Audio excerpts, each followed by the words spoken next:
Assalamualaikum warahmatullahi wabarakatuh. Selamat pagi anak-anak.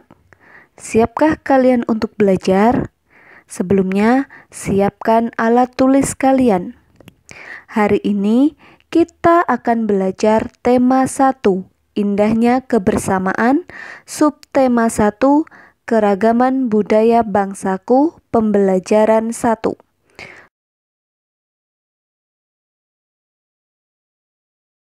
Tujuan pembelajaran untuk pembelajaran 1 ini adalah mengidentifikasi gagasan pokok dan gagasan pendukung di setiap paragraf, menyebutkan keragaman budaya di lingkungan sekitar sebagai identitas bangsa Indonesia, dan menjelaskan cara menghasilkan bunyi dari beragam benda di sekitar. Jadi, perhatikan materi kali ini.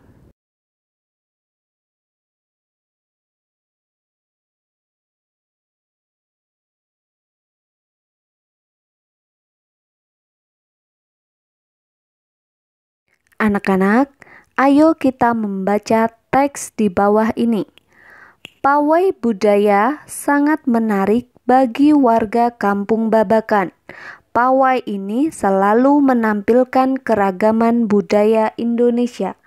Udin dan teman-teman tidak pernah bosan menanti rombongan pawai lewat. Di barisan pawai terdepan terlihat rombongan dari Maluku. Rombongan laki-laki mengenakan kemeja putih, jas merah, dan topi tinggi dengan hiasan keemasan. Rombongan perempuan mengenakan baju cele. Baju ini terdiri dari atasan putih berlengan panjang serta rok lebar merah. Langkah mereka diiringi oleh suara tifa, alat musik dari Maluku. Bunyinya seperti gendang, namun bentuknya lebih ramping dan panjang. Budaya Maluku sangat unik dan menarik. Rombongan dari Maluku diikuti oleh rombongan dari Toraja. Wanita Toraja memakai pakaian adat yang disebut baju poko. Rombongan laki-laki menggunakan pakaian adat yang disebut sepa talung buku. Rombongan Toraja membunyikan alat musik khas mereka, Pak Pompang namanya. Alat musik ini berupa suling bambu besar yang bentuknya seperti angklung. Unik bentuknya, unik pula bunyinya. Budaya Toraja sangat menarik untuk dipelajari.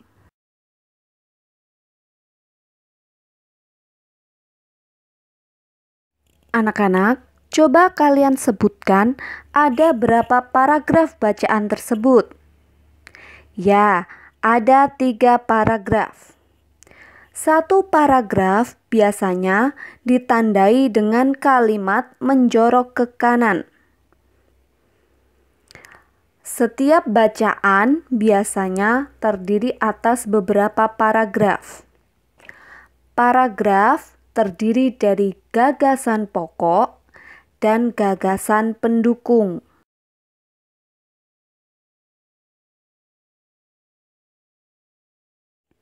Gagasan pokok adalah ide utama yang dibahas dalam suatu bacaan. Dapat berupa kalimat inti atau berupa pokok paragraf. Gagasan pokok biasanya disebut gagasan utama atau ide pokok atau pokok pikiran. Gagasan pokok bisa terletak di awal, tengah, atau di akhir paragraf. Sedangkan gagasan pendukung adalah uraian atau tambahan informasi untuk gagasan pokok. Gagasan pendukung biasanya disebut juga gagasan penjelas. Jadi menjelaskan gagasan pokok.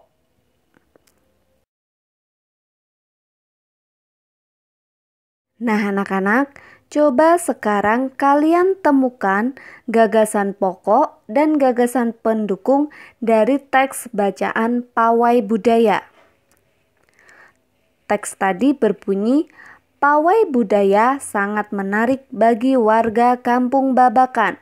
Pawai ini selalu menampilkan keragaman budaya Indonesia. Udin dan teman-teman tidak pernah bosan menanti rombongan pawai lewat. Nah, untuk menentukan gagasan pokok, anak-anak harus temukan dulu kalimat utamanya atau kalimat inti.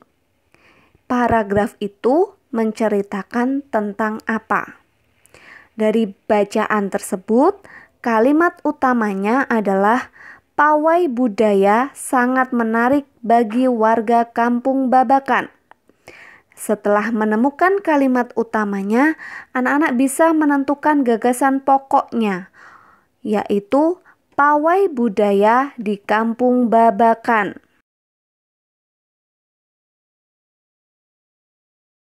Sedangkan gagasan pendukung untuk teks tadi yaitu seluruh kalimat selain kalimat utama yang ada pada paragraf tersebut. Contohnya, pawai ini selalu menampilkan keragaman budaya Indonesia. Udin dan teman-teman tidak pernah bosan menanti rombongan pawai yang lewat.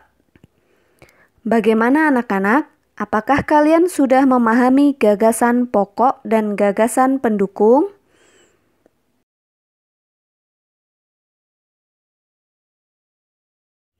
Selanjutnya, coba sekarang anak-anak amati gambar di bawah ini.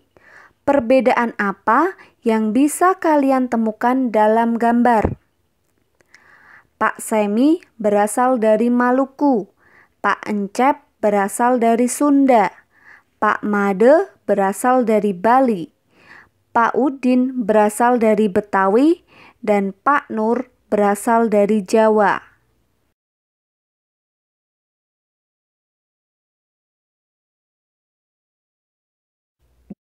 Pak Semi, Pak Encep, Pak Made, Pak Udin, dan Pak Nur, mereka berasal dari suku yang berbeda-beda.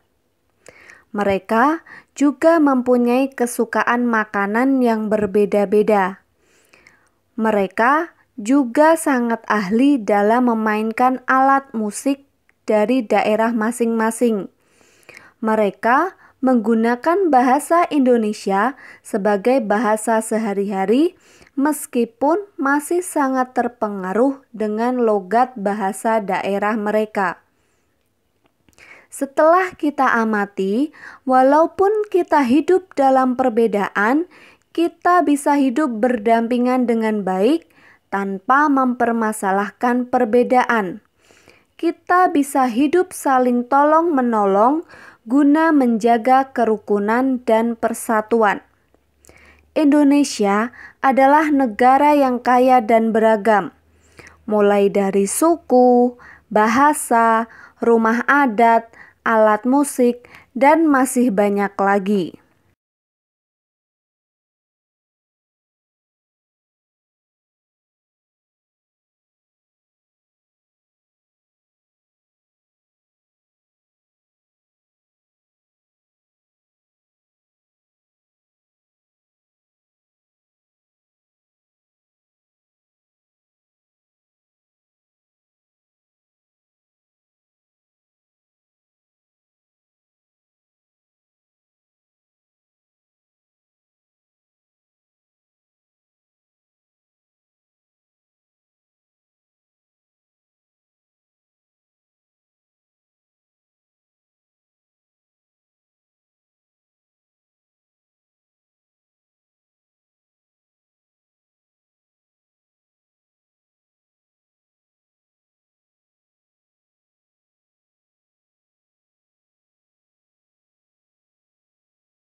perhatikan gambar berikut.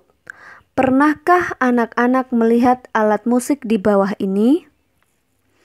Alat musik ini berasal dari berbagai daerah di Indonesia.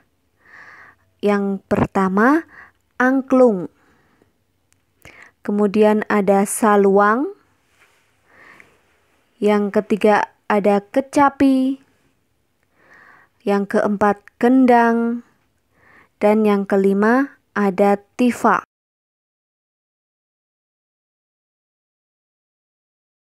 Selain kaya akan budaya, tarian, dan makanan khas daerah, Indonesia juga kaya akan jenis alat musik.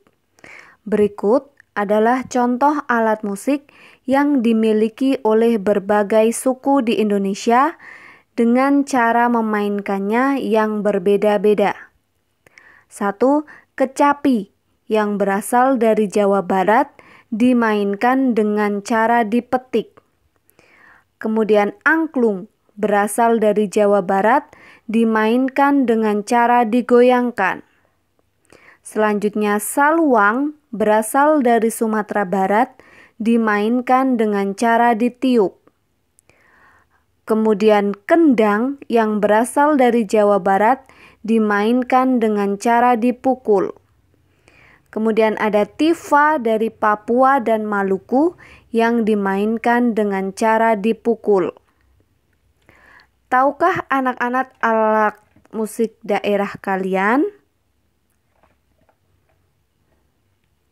Setiap daerah pasti memiliki alat musik yang berbeda.